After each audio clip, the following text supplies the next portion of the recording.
하나님 말씀은 신명기 1장 1절에서 9절까지입니다. 신명기 1장 1절에서 9절까지 말씀, 신명기 2장입니다. 죄송합니다. 신명기 2장 1절에서 9절까지 말씀 번갈아 가면서 읽도록 하겠습니다. 제가 먼저 읽겠습니다. 우리가 방향을 돌려 여호와께서 내게 명령하신 대로 홍해길로 광야에 들어가서 여러 날 동안 세일산을 두루 다녔더니 여호와께서 내게 말씀하여 이르시되 너희가 이 산을 두루 다닌 지 오래니 돌이켜 북으로 나아가라. 너는 또 백성에게 명령하여 이르기를 너희는 세일에 거주하는 너희 동족 에서의 자손이 사는 지역으로 지날진대 그들이 너희를 두려워하리니 너희는 스스로 깊이 삼가고 그들과 다투지 말라. 그들의 땅은 한 발자국도 너희에게 주지 아니하리니 이는 내가 세일산을 에서에게 기업으로 주었음이라. 너희는 돈으로 그들에게서 양식을 사서 먹고 돈으로 그들에게서 물을 사서 마시라. 내 하나님 여호와께서 내가 하는 모든 일에 내게 복을 주시고 내가 이 큰 광야에 두루 다님을 알고 내 하나님 여호와께서 이 40년 동안을 너와 함께 하셨으므로 내게 부족함이 없었느니라 하시기로 우리가 세일산에 거주하는 우리 동쪽 에서의 자손을 떠나서 아라바를 지나며 엘랏과 에시온개별 곁으로 지나 행진하고 돌이켜 모압 광야길로 지날 때에 9절 함께 읽습니다. 여호와께서 내게 이르시되 모압을 괴롭히지 말라. 그와 싸우지도 말라. 그 땅을 내가 내게 기업으로 주지 아니하리니 이는 내가 롯 자손에게 아르를 기업으로 주었음이라. 아멘. 기도하고 말씀 선포하겠습니다. 하나님 아버지, 귀한 주일 주셔서 감사드립니다. 오늘 특별히 창립 15주년 기념 감사 예배로 하나님께 올려드립니다. 신실하게 인도해 주시고 동행해 주신 은혜 감사를 드립니다. 오늘도 주님 앞에 겸손히 마음의 무릎을 꿇고 주님께서 들려주신 말씀을 잘 듣고 말씀 속에서 각자에게 요구하신 하나님의 음성에 순종하며 나아가는 귀한 예배 시간이 될 수 있도록 은총을 베풀어 주옵소서. 예수님 이름으로 기도드리옵나이다. 아멘. 2차 세계대전이 끝난 후 패전한 독일 국민들은 큰 문제 앞에 직면합니다. 많은 패전 보상금을 어떻게 지불할 것인가라는 현실적인 문제도 고민이었지만 히틀러 같은 사람이 다시는 독일 사회에 태어나지 않기 위해 어떻게 해야 될 것인가와 같은 문제가 이제 사회적 관심으로 대두됩니다. 2차 세계대전은 인류사에 전례가 없을 만큼 그 피해가 아주 막심한 전쟁이었습니다. 부상자는 추정이 불가능하고 사망자만 무려 7천만 명에서 8,500만 명을 추산하고 있습니다. 사망자의 정확한 집계가 어려울 만큼 인류를 파멸로 몰아넣은 전쟁이 2차 세계대전입니다. 2차 세계대전을 촉발시킨 사람이 히틀러입니다. 광기에 사로잡힌 한 사람이 얼마나 많은 사람을 죽일 수 있는지를 보여주는 사건이 2차 세계대전이었습니다. 이 참담한 현실 앞에서 어떻게 해야 히틀러 같은 사람이 다시는 이 독일 사회에 태어나지 않을까라는 문제를 놓고 고민하는데 그 고민 끝에 내린 결론은 성숙한 시민을 만들어야 한다라는 것입니다. 히틀러는 독일 국민들의 투표에 의해 선출된 지도자입니다. 국민이 성숙하지 않을 때 히틀러 같은 사람이 나오게 되고 국민이 또 성숙하지 않게 될 때 거짓 구회소가 악마를 지도자로 선출하게 된다는 것을 지난 경험을 통해 깨달았기 때문입니다. 독일은 종교개혁자 루터를 배출한 나라입니다. 개신교 정신이 사회 깊숙이 뿌리내린 나라 중에 하나였고 히틀러가 통치할 당시 독일은 기독교 국가라고 해도 무방할 만큼 많은 교회들이 있었습니다. 그럼에도 히틀러 같은 악마가 지도자로 선출될 수 있었던 이유가 무엇입니까? 국민들이 성숙한 시민이 아니었기 때문이라고 이 독일이 이제 스스로 진단하게 된 것입니다. 독일은 성숙한 시민을 만드는 길을 교육에서 찾았습니다. 이때부터 독일은 학교에서 주입식 교육을 중단합니다.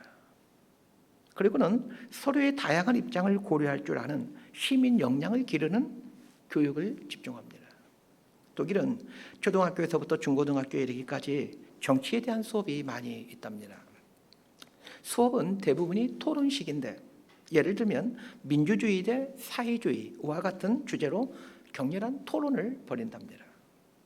몇 주에 걸쳐 학생들을 양체제로 나누어 토론을 하도록 하게 하는데 흥미로운 점은 지난주에 민주주의 입장에 있었던 학생들이 다음 주에는 사회주의 입장에 서서 토론을 하도록 하게 한다는 것입니다. 그러니까 지난주에는 민주주의를 옹호하는 입장에 서보겠다가 그 다음 주에는 사회주의를 옹호하는 입장에 서게 한다는 것입니다. 이렇게 함으로 서로의 다양한 입장을 고려할 줄 아는 역량을 기르는 교육을 합니다.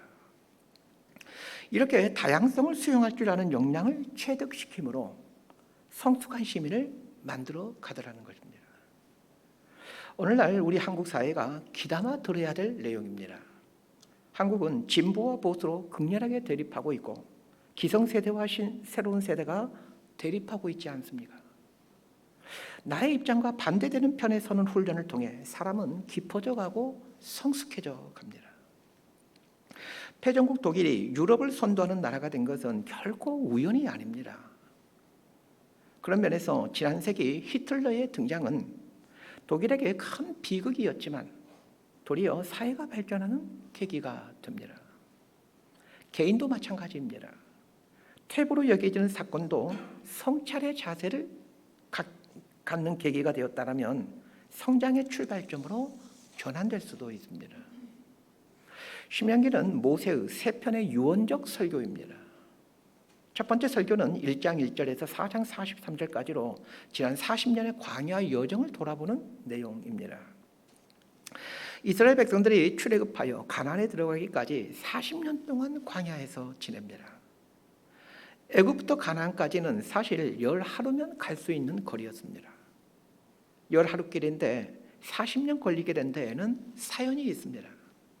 이스라엘 백성들이 40년 동안 광야 생활을 하게 되는데 40년의 광야 생활은 두 종류로 나누어집니다. 지난 시간 설교 제목이 하나님이 이끄신 광야, 내가 선택한 광야였습니다. 광야 40년의 광야 생활 중 1년 4개월의 광야 기간은 하나님이 계획하시고 하나님이 이끄신 기간이었고 38년의 광야 여정은 이스라엘 백성들 스스로가 선택한 광야입니다. 애굽을 나와 시내산을 거쳐 가데스 바네아에 이르는 1년 4개월의 기간은 하나님이 계획하신 광야였습니다. 이 여정에는 하나님의 놀라운 기적과 은혜가 지속됩니다. 출애굽기를 보십시오. 하나님이 인도하신 1년 4개월의 기간을 설명해 주는 성경이 출애굽기입니다. 출애굽기를 보시면 아시겠지만 기적의 연속이지 않습니까? 반면에 가데스 바네아에서 불순종함으로 광야로 다시 내려가 살게 되는 38년의 기간은 이렇다 할 기적이나 은혜가 임하지 않습니다.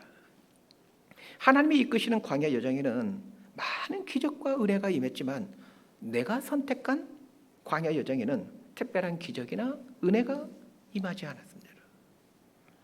성경은 하나님이 인도하시는 광야 여정인 출애굽부터 시작하여 시내산을 거쳐 가데스 바네아에 이르는 1년 4개월간의 여정을 자세히 설명해 주고 있지만 그리고 그 기간에 많은 기적들이 일어났었고 많은 은혜가 임하였다라고 기술해 주고 있지만 가데스 바네아 이후 펼쳐지는 38년의 광야 여정에 대해서는 거의 설명해 주고 있지 않습니다. 38년이라는 장구한 기간을 다루면서 성경은 민수기에서 그 부분을 조금 자세히 다루고 있는데 고라와 다단과 아비람이 모세에게 대적했다라는 이 사건과 무리바에서 물이 없어 불평했다. 이 두 개의 사건만 기록하고 있습니다.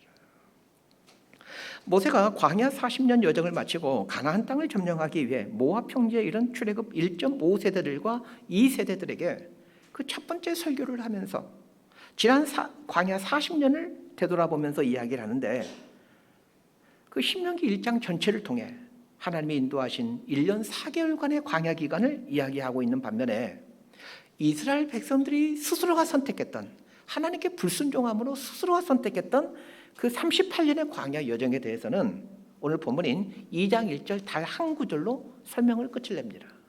자, 오늘 본문 2장 1절 말씀 함께 읽도록 합니다. 시작. 우리가 방향을 돌려 여호와께서 내게 명령하신 대로 홍해길로 광야에 들어가 여러 날 동안 세일산을 두루 다녔더니, 38년의 광야 여정을 가리켜 여러 날 동안 세일산을 두루 다녔더니, 이 짧은 한 구절로 그 장구했던 38년간의 광야 여정을 이 말로 설명을 끝내버립니다. 지난 38년 동안 얼마나 많은 일이 있었겠습니까? 그럼에도 모세는 여러 날 동안 세일산을 두루 다녔다. 이 짧은 말로 38년의 여정을, 그 기나긴 여정을 끝내버리더라는 것입니다. 강산이 4번이나 변했을 만한 이 긴 시간을 이렇게 짧고 무미건조한 말로 끝내버린 이유가 무엇입니까? 하나님을 신뢰하지 못함으로 불순종하며 살아온 삶의 결국이 이렇게 무미건조한 삶이라는 것을 말해주기 위함입니다. 우리 인생도 마찬가지입니다. 하나님을 신뢰하지 못하여 불순종함으로 살아간다면 그 기간이 아무리 오랜 기간이라 할지라도 하나님 앞에서 무의미한 낭비의 시간에 지나지 않습니다. 모세가 신명기 설교를 하고 있는 때는 광야 40년 생활을 마치고 가나안을 점령하기 위해 요단강 동편인 모압 평지에 진을 치고 있을 때입니다. 모세의 설교가 끝난 후 모세의 설교를 듣던 출애굽 1.5세대들과 2세대들에게 일어난 일은 여호수아서에 잘 나타나고 있습니다. 여호수아서에 나타난 일들이란 어떤 일들입니까? 여리고성을 7번 돌 때 여리고성이 무너지는 일, 가나안 족속들과 전쟁을 할 때 하나님께서 우박을 내리기도 하고, 심지어는 해를 멈추어 셈으로 가나안 족속들을 진멸하게 하시는 일 등 수많은 기적들이 일어납니다. 모세의 신명기 설교를 들은 출애굽 1.5세대들과 2세대들이 경험했던 사건은 출애굽한 이스라엘 백성들이 애굽에서부터 가데스 바네아까지 1년 4개월 동안에 경험했던 그 숱한 기적들과 비슷한 것들이었습니다. 여호수아서에 등장하는 승리의 감격과 기쁨은 사실은 그 출애굽한 사람들이 경험해야 될 사건들이었습니다. 하나님은 이걸 기대하고 이스라엘 백성들을 애굽에서 이끌어내셨던 것입니다. 그럼에도 이스라엘 백성들은 하나님의 전사가 되어 가나안을 정복해가는 승리의 삶을 살기는커녕 먼지만 날리는 광야에서 38년이나 방황하다 광야의 먼지가 되어 사라져버립니다. 이걸 통해 할 수 있는 것이 있습니다. 내가 선택한 불순종에 대해 책임을 져야 한다는 것입니다. 이스라엘 백성들은 출애굽의 기적을 경험하고 홍해가 갈라지는 기적을 경험했지만 삭막한 광야를 떠돌다 사라진 인생으로 대부분이 생을 마감해버립니다. 이렇게 된 이유가 무엇입니까? 하나님을 신뢰하지 못함으로 하나님 말씀에 불순종하는 삶을 살았기 때문입니다. 이것은 어느 시대, 어느 공간이나 변함없는 법칙입니다. 하나님을 믿지 못함으로 하나님 말씀에 불순종하는 삶의 결국은 허무한 광야 인생입니다. 자, 2절과 3절 말씀 함께 보도록 합니다. 시작. 여호와께서 내게 말씀하여 이르시되 너희가 이 산을 두루 다닌 지 오래니 돌이켜 북으로 나아가라. 이제 38년의 광야를 끝내고면서 하시는 말씀이 이 말씀이죠. 자, 이스라엘 백성들이 40년 광야 생활을 하게 되는데 중요한 것은 이 광야 생활은 끝이 날 때가 온다는 것입니다. 사람은 하나님의 백성이 되기에는 자질이 부족한 상태에 있습니다. 칼빈의 말대로 인간은 전적으로 타락한 존재이기 때문입니다. 타락한 인간이 하나님의 백성으로 거듭나는 길은 인생 광야를 통해서입니다. 예수님을 믿음으로 하나님의 백성이라는 신분은 획득하지만 예수를 믿는다고 하나님 백성의 자질을 갖는 것은 아닙니다. 하나님 백성의 수준으로 변화하는 것은 인생 광야를 통해서입니다. 하나님이 이끄시는 광야 여정을 통해, 그리고 내가 선택한 인생 광야를 통해 신자는 하나님 백성으로 변해갑니다. 중요하니까 반복해서 말씀드립니다. 예수를 믿는다고 하나님 백성의 수준으로 변하는 것이 아닙니다. 하나님이 이끄시는 광야와 내가 선택한 광야를 통해 하나님 백성의 수준으로 변해갑니다. 우리 삶에 광야가 펼쳐진 이유를 이제 아시겠죠? 이스라엘 백성들이 애굽을 떠나 가나안에 이르기까지의 기간이 40년이었다는 것과 이스라엘 백성들을 이끌어내어 가나안으로 인도한 모세에게도 40년의 광야 여정이 있었다는 것은 참으로 흥미로운 일입니다. 하나님은 왜 모세를 40년이나 광야에서 무명의 사람으로 살게 하신 것일까요? 또한 하나님은 왜 이스라엘 백성들을 40년이나 광야에서 살게 하신 것일까요? 모세가 광야 40년의 삶을 살기 직전까지 그는 40년 동안 애굽의 왕자로 살았습니다. 태어나면서부터 40년 동안 궁궐에서 왕자로 살았으니 뼛속까지 왕자의 습성이 배어 있습니다. 그 왕자의 습성으로는 목이 곧은 이스라엘 백성들을 출애굽시킬 수가 없습니다. 그래서 하나님은 그 뼛속까지 스며들어 있는 왕자의 습성을 제거하기 위해 40년 동안 광야에서 살게 하십니다. 모세의 40년 광야는 그 기고만장했던 왕자의 습성을 해독해가는 기간입니다. 이스라엘 백성들은 출애굽하기 전까지 애굽의 종으로 종살이를 해왔습니다. 뼛속까지 종의 근성이 배인 사람들입니다. 종의 근성이 배어있는 상태로는 하나님 백성이라는 신분은 획득할 수 있으나 하나님 백성의 수준은 될 수가 없습니다. 그래서 하나님은 이 종의 근성을 제거하고 하나님 백성의 습성을 길들이기 위해 40년의 광야를 허락하시는 것입니다. 이렇게 광야는 오만한 왕자의 근성을 잘라내기도 하고 추잡한 종의 근성을 잘라내는 곳이기도 합니다. 광야는 이런 위대한 능력이 있습니다. 우리 인생에 펼쳐진 광야를 이렇게 해석할 줄 알아야 합니다. 내 안에 자리 잡고 있는 왕자의 습성인 우월감이나 교만과 같은 습성, 그리고 내 안에 자리 잡고 있는 종의 근성인 열등감, 비교의식, 먹고 사는 것에 대해 염려하고 두려워하는 습성, 이러한 습성을 제거하기 위해 광야를 허락하신다는 것을 알아야 합니다. 중요한 것은 이 광야는 언젠가는 끝이 난다는 것입니다. 광야는 언젠가는 끝이 나지만 사람마다 광야의 기간은 천차만별입니다. 어떤 사람은 죽는 순간까지 광야를 살아가는 사람들이 있습니다. 그 사람은 죽어서야 광야가 끝이 납니다. 지혜로운 사람은 어떻게 하겠습니까? 사람에게 광야는 피해갈 수 없는 여정임을 받아들이고 그 광야 여정을 지나는 동안 자신 안에 있는 왕자의 오만한 습성을 제거해가고 종의 역겨운 습성을 버리고 하나님 백성의 습성을 체득하는 훈련을 합니다. 그렇게 함으로 누구에게나 숙명처럼 다가오는 광야 기간을 단축시켜 갑니다.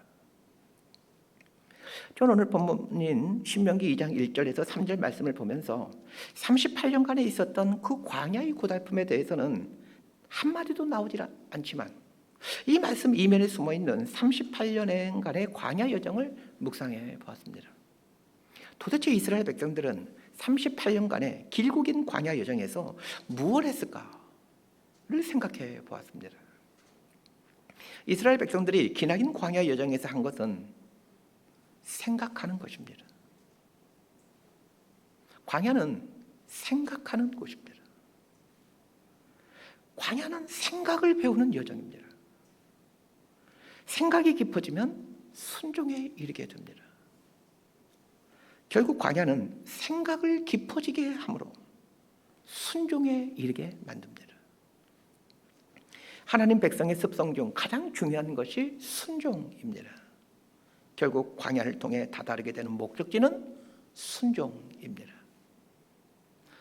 광야를 만나거든 얼른 순종하십시오.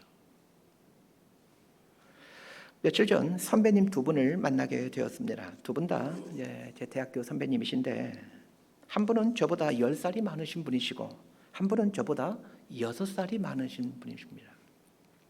10살 많은 분은 장로님이시고 6살 많은 분은 직업 군인으로 사시다가 몇 년 전 전역하고 지금은 목사가 되신 분입니다. 이 두 분을 만나고 집에 와 저녁을 먹으면서 아내와 두 아이에게 이 두 분을 만난 이야기와 이분들과 나눴던 이야기를 한참 동안 하였습니다. 가족들에게 이분들 만난 이야기를 한다라는 것은 이분들과의 만남이 참으로 유익한 만남이었다라는 뜻입니다. 이 두 분에 대한 이야기를 하려고 합니다.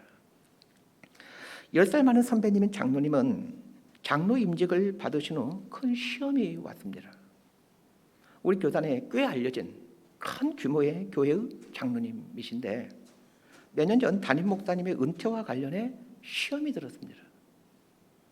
장로이기에 은퇴하는 목사님에 대한 처우를 결정하는 일을 주도해야 됐는데 이 일을 하다가 시험이 드신 것입니다.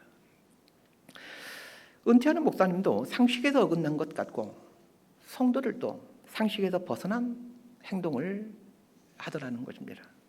이 과정에서 그 신앙생활 잘하던 이 선배님의 두 자녀가 시험이 들어 교회에 출석하지 않게 되었습니다. 모태신앙인 자녀들이 수십 년 교회를 다니다 이 일로 인하여 교회를 다니지 않게 되니 이 선배님 마음이 얼마나 아프겠습니까? 이 선배님이 목사님 은퇴와 관련한 일을 처리하다가 본인도 시험이 들면서 교회에 과연 구원이 있을까에 대한 심각한 고민을 하게 됩니다. 교회에 구원이 있을까? 그러면서 신앙생활을 계속해야 될지에 대한 고민을 하게 되었다라고 말씀하셨습니다. 이 선배님의 고민과 방황이 충분히 공감되었던 것은 저 역시 동일하게 이 부분을 놓고 많은 고민을 하고 있기 때문입니다. 지금의 한국 교회는 젊은이들이 떠날 수밖에 없는 퇴행적인 구조와 악습을 갖고 있습니다. 이분이 신앙에 대해 방황할 수밖에 없었던 근본적인 이유가 그 교회의 퇴행이었고 이분의 자녀들이 모태신앙임에도 신앙을 버릴 수밖에 없었던 이유 역시 교회의 후진적이고 몰상식적인 모습 때문이었습니다. 이 선배님의 자녀들은 아버지에게 아버지가 장로인데 교회가 왜 이렇게 되도록 내버려 뒀느냐며 호소하며 교회를 떠났습니다. 자녀들은 그때 이후로 신앙에서 떠나 지금도 돌아오지 않고 있지만 선배님은 상당히 회복이 되어 교회의 선교위원장 직분을 성실하게 감당하고 있습니다. 그러면서 10년이나 후배인 저에게 이 교회의 악습과 퇴행을 어떻게 개선해 가야 될지를 물으셨습니다. 6살 많은 선배님 이야기를 하려고 합니다. 이 선배님은 몇 년 전까지 장교로 군생활을 마치고 지금은 목회자가 되어 연천에 있는 군부대 교회를 맡아 사역하고 있습니다. 이 선배님도 군부대 교회를 맡아 사역하고 계시고 아내 되는 사모님도 목사님이 되셔서 옆에 있는 또 다른 군부대 교회를 맡아 사역하고 계십니다. 작년 12월 말쯤에 CBS의 새롭게 하소서 프로그램에 이 선배님 부부가 출연했는데 이 선배님의 이야기가 참으로 기가 막힙니다. 선배님이 소령일 때 광주에 있는 상무대 보병학교의 교관으로 근무하게 됩니다. 어느 여름 교회에서 이제 곧장에 있는 바닷가로 이제 그 정교인 수련회를 떠나게 되었습니다. 바닷가에서 수련회가 진행되고 있는데 그 바닷가에서 놀고 있던 10살, 8살 두 아들이 어느 순간 보이지 않더랍니다. 교인들이 수련회를 하는 그 시간에 이 선배님의 두 아들은 물에 빠져 죽습니다. 두 아들밖에 없는데 같은 날 같은 시각에 그것도 교회 수련을 하는 중에 그 수련회 장소에서 이런 비극이 일어납니다. 이 부부가 겪었을 고통을 어떻게 표현할 수 있겠습니까? 이 부부는 어릴 때부터 신실하게 신앙생활을 해오신 분들로 군 선교사로 자신의 삶을 내어드린 참으로 헌신된 삶을 살아오셨던 분들입니다. 어릴 때부터 교회밖에는 모르고 청년 때에는 군 선교사로 헌신하여 지금까지 줄기차게 선교사로서의 삶을 살아왔는데 왜 이런 고난이 오느냐는 것입니다. 6년 선배님 부부는 두 아이를 이룬 후 군대 온 청년들을 자신의 아들로 삼기 시작합니다. 새롭게 하소서 방송을 보면 알겠지만 군인들은 이 선배님을 부를 때 목사님이라고 부르지 않고 아버지라고 부릅니다. 방송을 보면 알겠지만 이분들에게 이런 슬픔이 있을 것이라고는 전혀 생각할 수 없을 만큼 이분들의 얼굴이 아주 밝습니다. 두 분의 이야기를 제가 해드렸습니다. 이 두 분의 삶에서 공통점을 찾아보시길 바랍니다. 어릴 때부터 열정적으로 주님을 섬겨왔지만 이런 삶을 살았음에도 광야가 펼쳐지더라는 것입니다. 그러나 또 하나의 공통점은 광야를 통해 이전보다 더 순전한 사람으로 빚어져 가더라는 것입니다. 하나님이 이끄시는 광야이든 내가 선택한 광야이든 하나님의 선택받은 백성들은 광야를 통해 하나님 백성의 수준으로 빚어져 간다라는 것입니다. 그러니 광야를 만나거든 불평하는 데 시간을 허비하지 마시고 순종을 배워감으로 하나님 백성으로 온전해져 가기를 바랍니다. 평생 슬픔 속에서 살아갈 것 같던 융전 선배님의 얼굴이 너무나도 밝은 것에 대해 아주 큰 위로가 되었던 지난 만남이었습니다. 38년간의 광야 여정을 마치자 하나님은 가나안을 차지하라 하면서 북쪽으로 올라가라고 말씀하십니다. 그러면서 그 이스라엘 백성들이 가나안까지 가는 경로에 대해서 말씀해 주십니다. 이 부분은 말로 하기보다는 지도를 보고 하는 게 조금 더 이해가 잘 될 것 같습니다. 지도를 좀 보여주시길 바랍니다. 가데스 바네아라고 제가 파란 밑줄을 그어놨는데 저기가 가데스 바네아라는 곳입니다.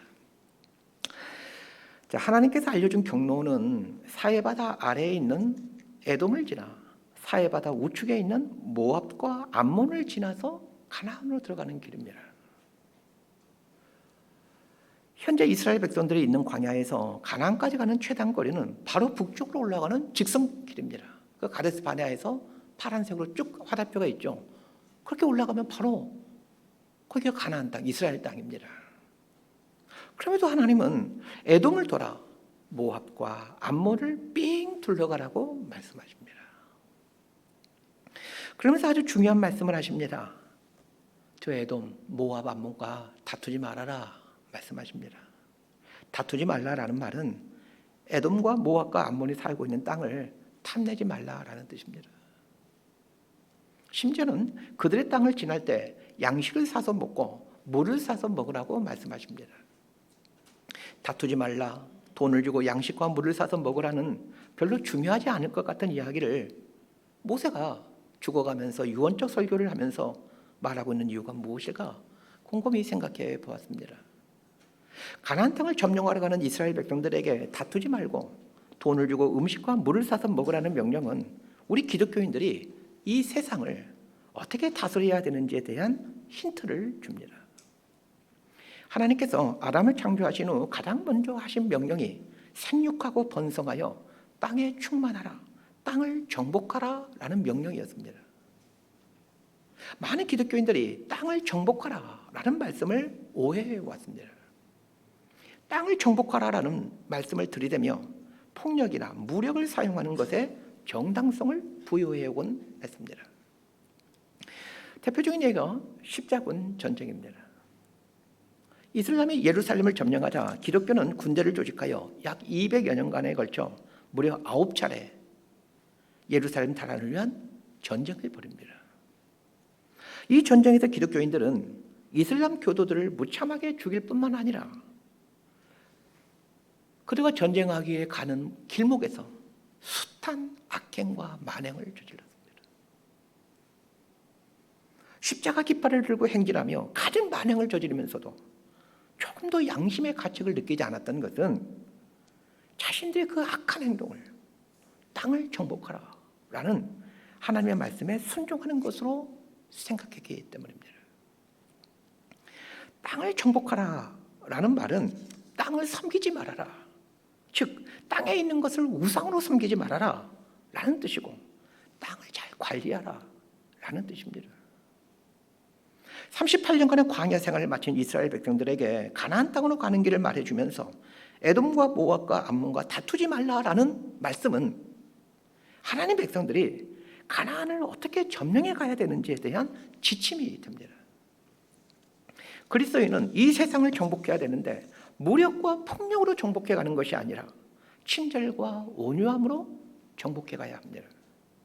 십자군이 잔인과 포악함으로 이슬람을 정복하기 위해 폭력을 사용하게 되자 1000년이 지난 지금까지도 이슬람은 기독교를 그 옛날 십자군이 행했던 잔인과 포악의 방식으로 기독교에 복수하고 있습니다. 오늘날 이슬람 국가에서 교회를 향한 숱한 테러가 그치지 않는 것은 그 옛날 십자군의 악한 행동과 무관하지 않습니다. 하나님께서 가나안으로 가는 경로에 있는 에돔, 모압, 암몬과 관련하여 두 가지를 말씀하십니다. 첫 번째가 다투지 말라이고 두 번째가 양식과 물을 돈 주고 사라는 것입니다. 이 두 가지의 당부는 광야를 통과한 신자들의 삶에 나타나는 하나님 백성의 품성이 무엇인지를 말해줍니다.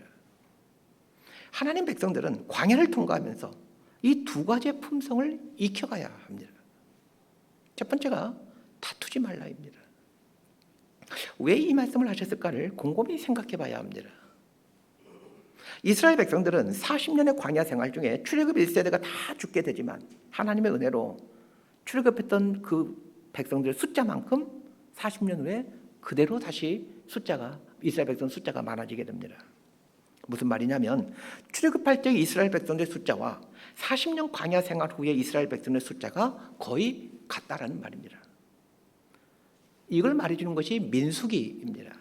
민수기라는 말은 숫자를 세다라는 뜻인데 출애굽할 때 이스라엘 백성들의 숫자를 세는 이야기와 40년 광야 생활을 마친 후 가나안 땅에 들어가는 이스라엘 백성들의 숫자를 세는 이야기가 민수기입니다. 그런데 신기하게도 광야 40년 동안 출애굽 1세대들 다 죽겠지만 그 숫자가 거의 흡사합니다. 20세 이상의 전쟁에 참여할 남자들만 60만 명이 넘습니다. 아이들과 여자들과 노인들까지 합치면 최소 300만 명입니다. 당시에 300만 명이라는 인구는 엄청난 인구입니다. 이스라엘 백성들 입장에서 보면 거대한 힘이 생겼다라는 뜻입니다. 사람은 힘이 생기면 힘을 사용하고 싶어 합니다. 특히 나를 무시하고 대적하는 사람에게는 더더욱이나 행사하고 싶어 합니다. 다투지 말라라는 말씀은 자신의 욕망과 욕심을 위해 힘을 사용하지 말라라는 뜻입니다. 90년대 말에 잠깐 유행했던 어떤 정치 조크가 있습니다. 지난날 우리나라에서 가장 힘이 센 사람들이 검사와 육사 출신들입니다. 육군사관학교는 다수의 대통령을 배출한 곳입니다. 그 당시 이런 조크가 있었습니다. 검사, 육사, 라스포사. 이게 검사와 육사는 무엇인지 알겠는데 라스포사는 무엇인지 모르는 분들이 많이 있을 겁니다. 라스포사는 논현동에 있는 고급 의상실입니다. 99년도에 신동아 그룹의 최순영 회장을 구명하기 위해 최순영 회장의 아내 되신 이영기 여사께서 장관들 부인 몇 명에게 로비 목적으로 고급 의상을 선물합니다. 최순영 회장의 부인인 이영자 여사는 한국 기독교에 지대한 영향을 미친 분으로 이분에 의해 횃불 선교회가 시작됩니다. 횃불 선교를 통해 수많은 목회자들과 교회가 도움을 받았습니다. 명실공히 한국 기독교를 대표하는 여성 리더십입니다. 이 사건이 들통나면서 논현동의 고급 의상실 라스포사가 한때 대한민국을 움직이는 그런 장소로 회자되었습니다. 그래서 검사, 육사, 라스포사라는 조크가 만들어지는 것입니다. 라스포사 의장실에서 이루어진 로비 사건의 주동자는 모두 기독교인들, 그것도 중직자들이었습니다. 그 장관 부인들 모두가 다 군사님들이셨습니다. 2000년 기독교 역사를 보면 교회가 힘이 생길 때면 여지없이 나타나는 현상이 자신의 욕망과 욕심을 위해 주어진 힘을 사용하는 일이었습니다. 정의 구현을 위해 사용하라고 주어진 힘을 자신의 욕망과 욕심을 위해 사용하는 것은 하나님의 뜻과 배치됩니다. 다투지 말라라는 말은 너희들의 욕심과 욕망을 위해 힘을 사용하지 말라라는 뜻입니다. 광야를 통과한 그리스도인은 자신의 욕심과 욕망을 위해 힘을 사용하지 않습니다. 하나님께서 이스라엘 백성들에게 말씀하신 두 번째는 돈을 주고 양식과 물을 사서 먹으라는 것입니다. 에돔과 모압과 암몬 사람 입장에서 이 말씀을 생각해 봅시다. 300만 명이 되는 거대한 힘을 가진 이스라엘 백성들이 돈을 주고 양식과 물을 사서 먹는다고 생각해 봅시다. 고대 시대는 힘 있는 자가 약한 자를 무참히 짓밟는 약육강식의 시대였습니다. 국제법이 어디 있습니까? 힘 있는 사람이 손 한번 들면 그게 법이죠. 이런 시대 속에서 하나님은 막강한 힘을 갖게 된 이스라엘 백성들에게 힘으로 빼앗지 말고 돈을 주고 양식과 물을 사서 먹게 함으로 도리어 에돔과 모압과 암몬에게 유익을 끼치라고 말을 합니다. 유익을 끼침으로 세상을 정복해 가라는 뜻입니다. 그런데 잘 생각해 보십시오. 자신의 욕망을 위해 자신의 힘을 과시하지 않고 다른 사람을 이롭게 하는 삶은 인간의 본성과 정면으로 배치됩니다. 사람은 원래 이런 존재가 아닙니다. 그런데 하나님께서 사람의 본성과 반대되는 말씀을 하시는 것은 광야를 통과한 하나님의 백성들은 이렇게 살아야 한다는 것을 말해주기 위함입니다.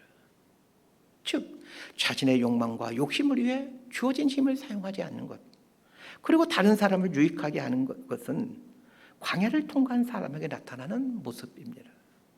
하나님께서 우리 삶에 광야를 허락하신 이유는 다 알 수는 없습니다. 그렇지만 그 이유 중에 하나는 우리를 이러한 사람으로 만들어가기 위함입니다. 오늘 본문을 보면서 또 하나 발견하는 것이 있습니다. 하나님께서 이스라엘 백성들에게 가나안으로 가라고 말씀하시는데 하나님이 말씀하신 길은 삥 돌아가는 길입니다. 지도를 다시 한번 좀 보여주시기를 바랍니다. 이스라엘 백성들 어느 누구도 왜 곧바로 가게 하지 않고 삥 돌아가게 하느냐? 바로 가나안으로 가면 될 텐데 굳이 위험하게 에돔, 모압, 암몬을 지나 갈 이유가 뭐가 있느냐라고 불평불만하지 않습니다. 왜 그렇습니까? 지난 40년의 광야를 거치면서 삥 돌아가는 것의 유익함을 배웠기 때문입니다. 하나님 백성의 이야기는 성공에 대한 이야기가 아니라 성장에 대한 이야기입니다. 하나님께서 이스라엘 백성들을 출애굽시키고 가나안으로 인도해 가시는 여정을 보면 하나님의 택함 받은 백성들의 삶의 여정이 이러한 것이구나라는 그 어떤 지혜를 깨닫게 됩니다. 다시 말씀드리지만 하나님 백성들의 삶의 이야기는 성공의 이야기가 아니라 성장에 대한 이야기입니다. 얼마나 성장해 가느냐가 하나님의 관심입니다. 성장의 척도는 하나님의 성품을 얼마나 간직하게 되었느냐입니다. 인생 광야를 거친 사람들을 유심히 보십시오. 그들은 하나같이 성공에 대한 이야기를 하는 것이 아니라 성장에 대한 이야기를 합니다. 설교 중에 며칠 전 만났던 두 선배님에 대한 이야기를 했습니다. 이 두 분을 만나고 집에 돌아와 저녁 식사를 하면서 가족들에게 이 두 분에 대한 이야기를 왜 제가 계속 했겠습니까? 혹 제가 이 두 분으로부터 자신들의 성공한 이야기를 듣고 왔다면 제 가족들에게 이분들에 대한 이야기를 기뻐하면서 할 수 있었겠습니까? 성공의 이야기가 우리를 감동케 하는 것이 아니라 성장의 이야기가 우리를 감동케 합니다. 곰곰이 생각해 봅니다. 우리는 매일 누군가를 만나고 삽니다. 오늘도 우리는 함께 모여 예배를 드리고 또 식사를 하면서 형제 자매들을 만납니다. 혹시 이런 생각해 보지 않으셨습니까? 나를 만난 사람들은 나와 헤어진 후 기분이 좋은 상태로 헤어졌을까? 말씀 정리합니다. 사람들은 자신의 인생이 광야길이었다고 말을 하기를 좋아합니다. 그런데 정말 지난날 나의 삶이 광야 여정인 것이 확실합니까? 광야는 사람을 바꾸어 놓습니다. 오늘 본문 말씀처럼 이스라엘 백성들이 40년의 광야를 통과하자 자신의 욕망과 욕심을 위해 힘을 과시하지 않고 다른 사람을 유익하게 하기 위해 내 것을 내어놓는 사람으로 바뀌어가게 됩니다. 삥 둘러가는 것에 대해 불평하지 않습니다. 광야는 사람을 이렇게 바꾸어 갑니다.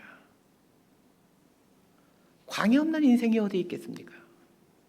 그런데 광야길을 걸은 곳이 사실이라면 이런 삶으로 바뀌어가야지 않겠습니까?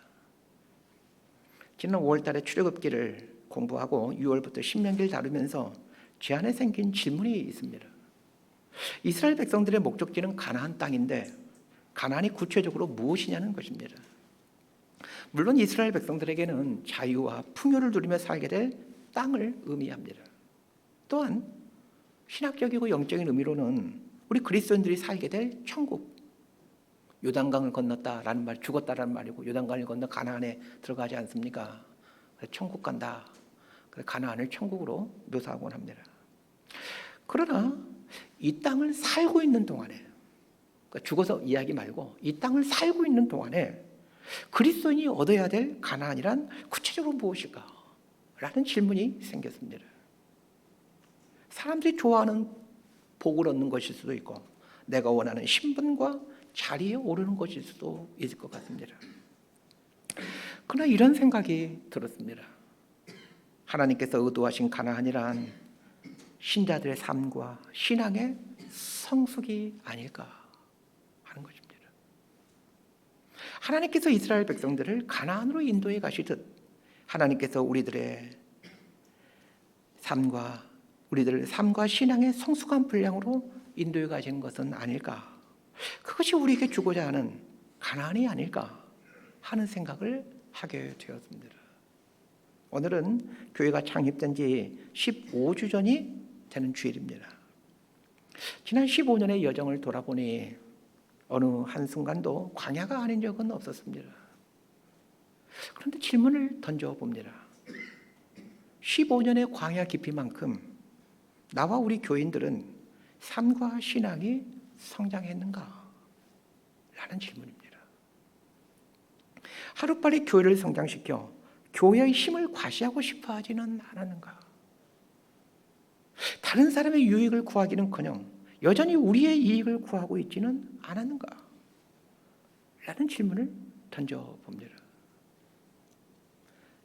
15살이 된 우리 교회가 이 질문 앞에 부끄러운 답을 하지 않기 위해 고군분투해 갔으면 합니다. 광야 연수가 늘어날수록 향기가 그윽해져가는 우리 교회가 되기를 진심으로 소망하고 축복합니다. 기도하겠습니다. 하나님 아버지, 지난 15년의 여정을 돌아봅니다.